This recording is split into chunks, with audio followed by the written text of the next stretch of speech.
যোৰহাটত গণশিল্পী মঘাই ওজা দিৱস উদযাপন মঘাই ওজা বঁটা প্ৰদান বিশিষ্ট ঢুলীয়া শিল্পী মহেন্দ্ৰ চুতীয়াক ঢোলৰ যাদুকৰ মঘাই ওজাৰ মৃত্যুতিথি উপলক্ষে জাতীয়তাবাদী যুৱ ছাত্ৰ পৰিষদে যোৰহাটত কেন্দ্ৰীয়ভাৱে পালন কৰে 11 সংখ্যক কেন্দ্ৰীয় মঘাই ওজা দিৱস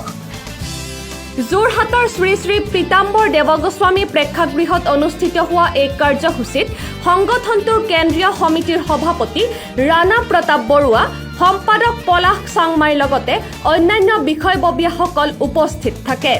পুৱা পতাকা উত্তোলনেৰে আৰম্ভ হোৱা কাৰ্যসূচীত যোৰহাট সদৰ থানাৰ সমীপত অৱস্থিত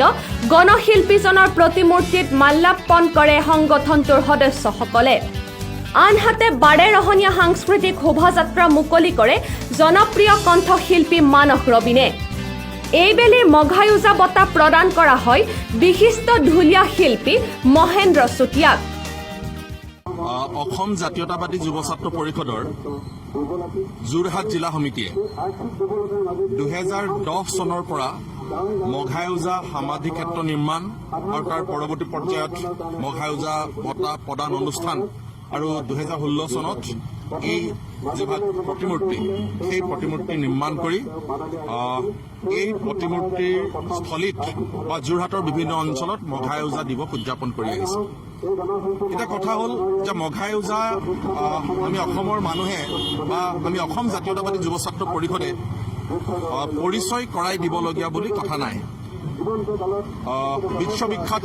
শিল্পী হেমাংগ বিশ্বাসে কৈ গৈছে যে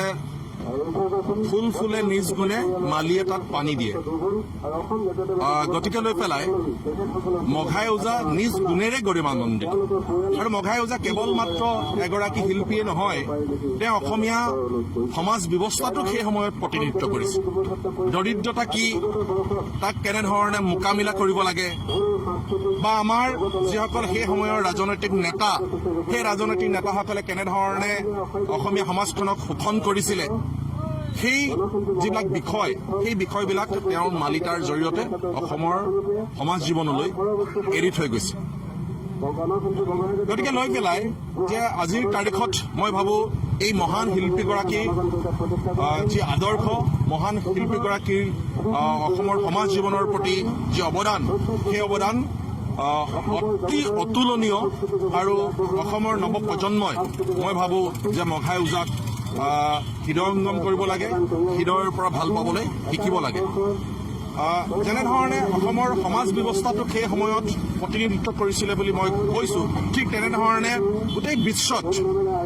ঢোল অসমৰ যিটো ঢোল সেই ঢোল মঘাই ওজাই চিনাকি কৰি দিছে ব্যুৰো ৰিপৰ্ট এনি ভাৰত কাগজে কলমে এখন অভয়াৰণ্য বন আইন য'ত পদে পদে পদদলিত ভোট বেংকৰ স্বাৰ্থত নিৰ্বিকাৰ চৰকাৰ প্ৰশাসন এসময়ৰ ঢেকীয়াপতীয়া বাঘৰ বিচৰণথলী আছিল অসমৰ ভিতৰতে সৰ্বাধিক হাতী ক'ত হেৰাল আজি সোণাই ৰূপাইৰ সেউজ গৌৰৱ এখন অভয়াৰণ্যৰ অপমৃত্যুৰ কৰুণ কাহিনীৰে প্ৰকৃতিপ্ৰেমী দিলীপ কুমাৰ নাথৰ বিস্ফোৰক তথ্য সম্বলিত গ্ৰন্থ